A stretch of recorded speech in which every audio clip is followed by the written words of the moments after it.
ഇന്ന് നമുക്ക് നല്ലൊരു അടിപൊളി കറിയാണ് ഉണ്ടാക്കുന്നത് കേട്ടോ. അത് ചോറിൻ്റെ കൂടെ ആയാലും ചപ്പാത്തിൻ്റെയും പൊറോട്ടൻ്റെയും പത്തിരിൻ്റെയും ഇടിയപ്പത്തിൻ്റെയും ഇഡ്ഡലിൻ്റെയും അപ്പത്തിൻ്റെയും എന്തിൻ്റെ കൂടെയും കഴിക്കാൻ പറ്റുന്ന നല്ലൊരു കിടിലൻ കറിയാണ്. ഇതിൻ്റെ ഒന്നും മിസ്സാകാതിരിക്കാൻ വേണ്ടി നിങ്ങൾ വീഡിയോ മുഴുവനായിട്ട് സ്കിപ്പ് ചെയ്യാതെ ഒന്ന് കാണാം. വീഡിയോ ഇഷ്ടമായി എല്ലാവരും ലൈക്ക് ചെയ്യാനും സബ്സ്ക്രൈബ് ചെയ്യാതെ കാണുന്ന പുതിയ കൂട്ടുകാരുണ്ടെങ്കിൽ സബ്സ്ക്രൈബ് ചെയ്ത് സപ്പോർട്ട് ചെയ്യാനും കൂടി ഒന്നും മറന്നു പോയത് കേട്ടോ. നല്ല ടേസ്റ്റാണ്, നല്ല മണമാണിത്. എല്ലാവരും ഇതേപോലെ ഉണ്ടാക്കി നോക്കിയിട്ടില്ലെങ്കിലും ഒരു പ്രാവശ്യമെങ്കിലും ഒന്ന് ഉണ്ടാക്കി നോക്കി. അപ്പോൾ ഇതെങ്ങനെ ഉണ്ടാക്കുന്നത് കണ്ടു നോക്കിയാൽ. Welcome back to our channel. നമ്മുടെ പുതിയൊരു വീഡിയോയിലേക്ക് എൻ്റെ എല്ലാ കൂട്ടുകാർക്കും സ്വാഗതം. അതിന്താ ഞാൻ മുരിങ്ങക്കായ എടുത്തിട്ടുണ്ട് കേട്ടോ. മുരിങ്ങക്കായ എടുത്തതിന് ശേഷം ഞാൻ അതിന് തോലൊക്കെ കളഞ്ഞിട്ട് മുറിച്ച് വെച്ചിട്ടുണ്ട്. ഇനി നമുക്കിതൊന്ന് കഴുകിയിട്ട് എടുക്കണം. ഒരുപാട് മൂത്ത് വെണ്ടക്ക പോലുള്ള മുരിങ്ങക്കായ എടുക്കരുത് കേട്ടോ. അതുപോലെ ചളുമ്പ് മുരിങ്ങക്കായ എടുക്കരുത്. ഒരു മീഡിയം സൈസുള്ള മുരിങ്ങക്കായ എടുക്കുക. പിന്നെ ഞാനിതിലേക്ക് ഒരു 3-4 ഉരുളക്കിഴങ്ങ് അതുപോലെ തന്നെ മുറിച്ച് വെച്ചിട്ടുണ്ട്. തോലൊക്കെ കളഞ്ഞതിന് ശേഷം മുറിച്ച് വെള്ളത്തിലിട്ട് വെച്ചിട്ടുണ്ട്. ഇനി ഞാനിതാ ഒരു ചട്ടി അടുപ്പിൽ വെച്ചിട്ടുണ്ട്. ഇനി നമുക്കിത് ഉണ്ടാക്കിയെന്ന് തുടങ്ങാം കേട്ടോ. ഇതിന് ചൂട് കട്ടിയുള്ള ഒരു ചട്ടി അടുപ്പിൽ വെച്ചതിന് ശേഷം 2 ടേബിൾ സ്പൂൺ ഓയിൽ ഒഴിച്ച് കൊടുത്തിട്ടുണ്ട്. ഓയിൽ നന്നായിട്ട് ചൂടായി വന്നിട്ടുണ്ട്. അതിന് ശേഷം ഞാനൊരു മീഡിയം സൈസ് വലിയ ഉള്ളി 2 എടുത്തിട്ടുണ്ട്. മീഡിയം ഫ്ലെയിമിലിട്ടിട്ട് എണ്ണ നന്നായിട്ട് ചൂടായതിന് ശേഷം ഉള്ളി ഒന്ന് വഴന്ന് വരണം. ഒരുപാട് ബ്രൗൺ കളറാകേണ്ട ആവശ്യമൊന്നുമില്ല കേട്ടോ. ഉള്ളി ഒന്ന് വഴന്ന് അതിൻ്റെ കളറൊന്ന് മാറി വന്നാൽ മതി. അപ്പോൾ ഉള്ളി റോ സ്മെല്ലൊക്കെ ഒന്ന് പോയി കിട്ടിയിട്ടുണ്ട്. അതിന് ശേഷം ഞാൻ അതിലേക്ക് ഒരു തുണ്ട് ഇഞ്ചി ഇട്ട് കൊടുക്കുന്നുണ്ട്. പിന്നെ അതിലേക്ക് തന്നെ ഒരു 5-6 വെളുത്തുള്ളി ഇട്ട് കൊടുക്കുന്നുണ്ട് കേട്ടോ. ഇനി നമ്മളിട്ട വെളുത്തുള്ളി ഇഞ്ചിൻ്റെ പച്ചമണം ഒന്ന് മാറി കിട്ടണം. മീഡിയം ഫ്ലെയിമിലിട്ടിട്ട് തന്നെ ഞാൻ വഴറ്റിയെടുക്കണം കേട്ടോ. അപ്പോൾ അത് ഉള്ളിൻ്റെയും വെളുത്തുള്ളിയും ഇഞ്ചിയൊക്കെ ഇട്ട് നന്നായിട്ട് പച്ചമണമൊക്കെ മാറി വന്നിട്ടുണ്ട്. അതിന് ശേഷം നമുക്കിതിലേക്ക് കുറച്ച് സാധനം ഇട്ട് കൊടുക്കണം. അതിന് ഞാൻ ആ എണ്ണ ഒന്ന് നടുവിലേക്ക് വരാൻ വേണ്ടിയിട്ട് കുറച്ചൊന്ന് വഴഞ്ഞിട്ടുണ്ട്. അതിലേക്ക് ഞാൻ 1/4 ടീസ്പൂൺ കുരുമുളകും 1/2 ടീസ്പൂൺ വലിയ ജീരകം ഇട്ട് കൊടുക്കുന്നുണ്ട്. ഇനി നമ്മൾ ഇട്ട ജീരകവും കുരുമുളകും പാടെ അതിൻ്റെ ജീരകം ഒന്ന് പൊട്ടിയിട്ട് നല്ലൊരു ഫ്ലേവർ വരും. അതുപോലെ തന്നെ അതുവരെ ഒന്ന് ഇളക്കി കൊടുക്കുക. ആ ഫ്ലേവർ ഇങ്ങോട്ട് വരുന്ന സമയത്ത് നല്ല ഒരു ഫ്ലേവർ വരും കേട്ടോ.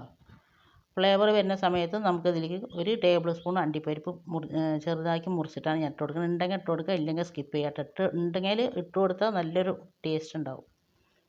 അതുപോലെ തന്നെ ഒരു ചെറിയൊരു തുണ്ട് തേങ്ങ എടുത്ത് ചെറുതാക്കി കനല്ലാതെ അരിഞ്ഞെടുത്തിട്ടുണ്ട്. ഒരുപാട് തേങ്ങേൻ്റെ ആവശ്യമൊന്നുമില്ല. അതുപോലെ നിങ്ങളുടെ അടുത്ത് കൊട്ട തേങ്ങ ഉണ്ടാവില്ല, തേങ്ങ ആട്ടാനായിട്ടുള്ള പരിവുണ്ടാകുക, അങ്ങനത്തെ തേങ്ങ ഉണ്ടെങ്കിൽ അത് ഇട്ട് കൊടുത്താൽ മതി കേട്ടോ. അപ്പോഴും നല്ല ടേസ്റ്റ് ആയിരിക്കും. ഇപ്പോൾ അതെല്ലാം പാടിട്ട് നന്നായിട്ട് വഴറ്റിയതിന് ശേഷം ഞാൻ ഫ്ലെയിം ഓഫാക്കിയിട്ടുണ്ട്.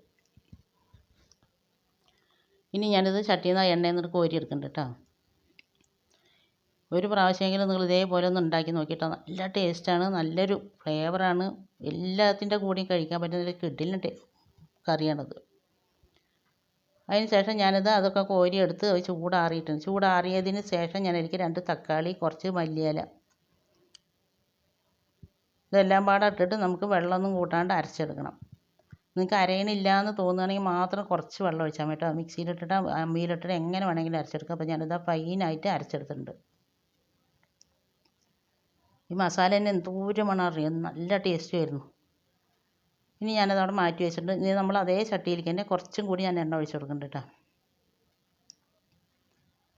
അപ്പോൾ എണ്ണ നന്നായിട്ട് ചൂടായിട്ടുണ്ട്. ചൂടായതിന് ശേഷം ഞാനിതാ മുരിങ്ങക്കായ ഇട്ട് കൊടുത്തിട്ടുണ്ട്. നമ്മൾ കഴുകി വെള്ളമൊക്കെ വാർത്ത മുരിങ്ങക്കായ ഇട്ട് കൊടുത്തതിന് ശേഷം 2 സെക്കൻഡ് ഒന്ന് ഫ്രൈ ചെയ്തെടുക്കുക.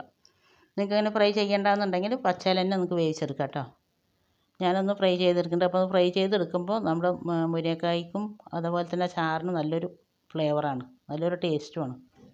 അതുപോലെ ചെയ്തിട്ടില്ലെങ്കിൽ ചെയ്ത് നോക്കിയിട്ടോ. ചെയ്തിട്ട് നിങ്ങൾ കമൻറ്റ് ഇടി. അപ്പോൾ മുരിങ്ങക്കായ ഒരു 2 സെക്കൻഡ് ഇളക്കിയതിന് ശേഷം ഞാൻ കോരി എടുത്തിട്ടുണ്ട്. അതേ എണ്ണയിലേക്ക് തന്നെ നമ്മൾ ഉരുളക്കിഴങ്ങ് ഇട്ടിട്ടുണ്ട്. ഉരുളക്കിഴങ്ങ് ഇതേപോലെ തന്നെ 4 ഭാഗം നന്നായിട്ടൊന്ന് ഫ്രൈ ആയിട്ട് വരണം. അതിൻ്റെ പച്ചമണം ഒന്ന് മാറിയിട്ടൊന്ന് ഫ്രൈ ആയിട്ട് വരണം. അപ്പോൾ പെട്ടെന്ന് തന്നെ ആവും കേട്ടോ. അപ്പോൾ അത് ഉരുളക്കിഴങ്ങും ഫ്രൈ ആയി വന്നിട്ടുണ്ട്. അതിന് ശേഷം ഞാനിത് ഉരുളക്കിഴങ്ങും എണ്ണയിൽ നിന്ന് കോരി എടുക്കുന്നുണ്ട്. ഇനി നമ്മൾ അതേ എണ്ണയിലേക്ക് തന്നെ 1/2 ടീസ്പൂൺ ചെറിയ ജീരകം, 1 ബേ ലീഫ്, 2 ഏലക്ക, ഒരു തുണ്ട് പട്ട 2 ചെറുതാക്കി മുറിച്ചിട്ടിട്ടുണ്ട്. ഇനി ഇതെല്ലാം പാടെ ചൂടായി കിടക്കണ എണ്ണയിലേക്ക് ഇട്ട് കൊടുക്കുക. എണ്ണയിലിട്ടിട്ട് നന്നായിട്ട് അതൊന്ന് പൊട്ടി അതിൻ്റെ ഒരു മണം ഇങ്ങനെ വരുമല്ലോ. മണം ഇങ്ങനെ വരുന്ന സമയത്ത് നമ്മൾ അരച്ച് വെച്ച മസാല മുഴുവനായിട്ട് ഇട്ട് കൊടുക്കുക.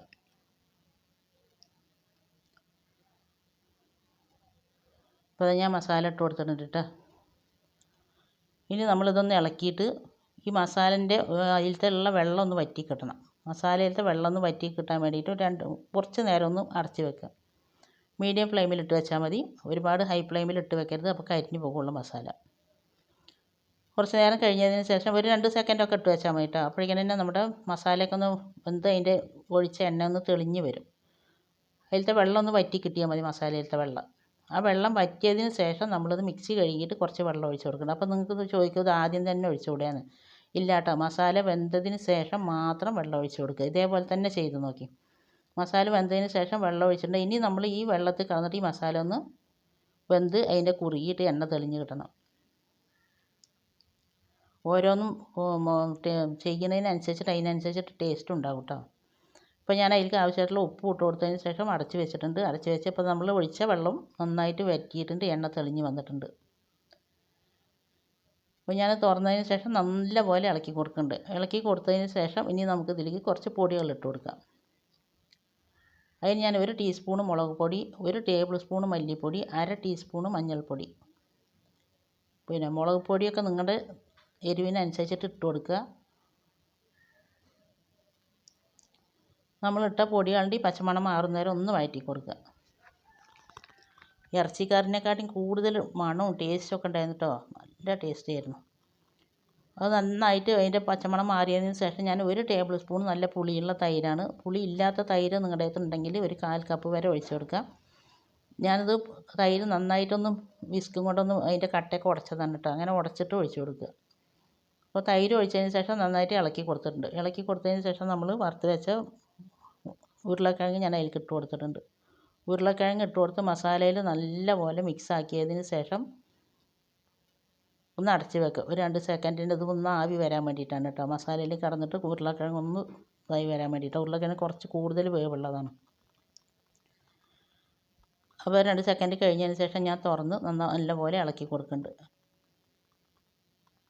സബ്സ്ക്രൈബ് ചെയ്യാതെ നമ്മുടെ വീഡിയോ കാണുന്ന പുതിയ കൂട്ടുകാരുണ്ടെങ്കിൽ ഒന്ന് സബ്സ്ക്രൈബ് ചെയ്ത് സപ്പോർട്ട് ചെയ്യണം കേട്ടോ. അതേപോലെ നിങ്ങൾ ഈ റെസിപ്പി ഉണ്ടാക്കി നോക്കിയതിന് ശേഷം ഇതിൻ്റെ ഫീഡ്ബാക്ക് താഴെ കമൻറ്റ് ബോക്സിൽ അറിയിപ്പിക്കാനൊന്നും മറന്നു പോകരുത്. നിങ്ങൾ ഉണ്ടാക്കി നോക്കിയതിന് ശേഷമുള്ള ഫീഡ്ബാക്ക് കാണുമ്പോഴാണ് ഇനി ഒരാൾക്ക് ഇത് ഉണ്ടാക്കി നോക്കാമെന്നുള്ളൊരു തോന്നലുണ്ടാകുള്ളൂ. അവർ ഈ റെസിപ്പി നിങ്ങൾക്ക് ഇഷ്ടമായത് നിങ്ങളുടെ ഫ്രണ്ട്സ് ആൻഡ് ഫാമിലി ഗ്രൂപ്പിലേക്ക് ഒന്ന് ഷെയർ ചെയ്ത് കൊടുത്തും കൂടി നമ്മളൊന്ന് സപ്പോർട്ട് ചെയ്യാനൊന്നും മറന്നു പോകരുത്. അപ്പോൾ ഞാൻ ഉരുളക്കിഴങ്ങ് നന്നായിട്ട് ഇളക്കിയതിന് ശേഷം നമുക്ക് ചാറിന് ആവശ്യമായിട്ടുള്ള വെള്ളം ഒഴിച്ച് കൊടുക്കുക. ഞാൻ മിക്സി കഴുകിയിട്ട് കുറച്ചും കൂടി വെള്ളം ഒഴിച്ച് കൊടുക്കുന്നുണ്ട്. സാധാ വെള്ളം കുറച്ച് ഒഴിച്ച് കൊടുക്കുന്നുണ്ട് കേട്ടോ. ഞാനിത് ഒരുപാട് ലൂസായിട്ടല്ല ഉണ്ടാക്കണത്. അപ്പോൾ അത് നന്നായിട്ട് ഇളക്കി കൊടുത്തിട്ടുണ്ട്. നന്നായിട്ട് ഇളക്കിയതിന് ശേഷം അതിൽ ഉപ്പൊക്കെ ഉണ്ടാകുമെന്ന് ചെക്ക് ചെയ്യുക. ഉപ്പില്ലെങ്കിൽ ഇട്ട് കൊടുക്കുക. എന്നിട്ട് നമുക്കിനി ഇത് അടച്ച് വെച്ചിട്ട് ഇനി ഇത് രണ്ടും ഒന്ന് വെന്ത് കിട്ടണം കേട്ടോ. ഉരുളക്കിഴങ്ങും മുരിങ്ങക്കായും ഒന്ന് വെന്ത് കിട്ടണം. അപ്പോൾ നല്ലപോലെ തിളച്ച് ഉരുളക്കിഴങ്ങായാലും മുരിങ്ങക്കായാലും ഒക്കെ നന്നായിട്ട് വെന്ത് എണ്ണ തെളിഞ്ഞ് വന്നിട്ട് ഇതാണ് ഇതിൻ്റെ പരുവം. എണ്ണ തെളിഞ്ഞ് വരണം കേട്ടോ, നമ്മൾ ഒഴിച്ച എണ്ണ. അതിന് ശേഷം ഞാനിത് ഇളക്കിയിട്ടുണ്ട്. നിങ്ങൾക്ക് കാണുമ്പോൾ തന്നെ അറിയില്ല, കിടിലൻ കറിയാണ് കേട്ടോ. അടിപൊളി കറിയാണ്. ഇതിൻ്റെ മണം ഒരു രക്ഷയില്ല. ഇനി ലാസ്റ്റ് നമ്മൾ ഇതിലേക്ക് കുറച്ച് ഗരം മസാലേൻ്റെ പൗഡർ ഇടുക. അതുപോലെ തന്നെ കുറച്ച് കറിവേപ്പില ഇട്ടിട്ട് നന്നായിട്ട് ഇളക്കി കൊടുക്കുക. നല്ലപോലെ ഇളക്കിയതിന് ശേഷം അടച്ച് വെച്ചിട്ട് ഇനി ഞാൻ ഫ്ലെയിം ഓഫ് ആക്കിയിട്ടുണ്ട്. കുറച്ച് നേരം കഴിഞ്ഞിട്ടുള്ളതൊക്കെ ഞാൻ കാണിച്ചു തരാം കേട്ടോ. അത്ര നേരം എൻ്റെ വീഡിയോ കണ്ട് എന്നെ സപ്പോർട്ട് ചെയ്തതിൻ്റെ എല്ലാ കൂട്ടുകാരനെ കൊണ്ട് ഒരുപാട് നന്ദിയുണ്ട്. തുടർന്ന് നിങ്ങളുടെ സപ്പോർട്ട് ഉണ്ടാകണം. ഇൻഷാ അല്ലാഹ് അടുത്ത നല്ലൊരു കിടിലൻ വീഡിയോ ആയിട്ട് വരുന്നവരെല്ലാവരെ കൊണ്ട് അസ്സലാമു അലൈക്കും. ബൈ. Okay, thank you.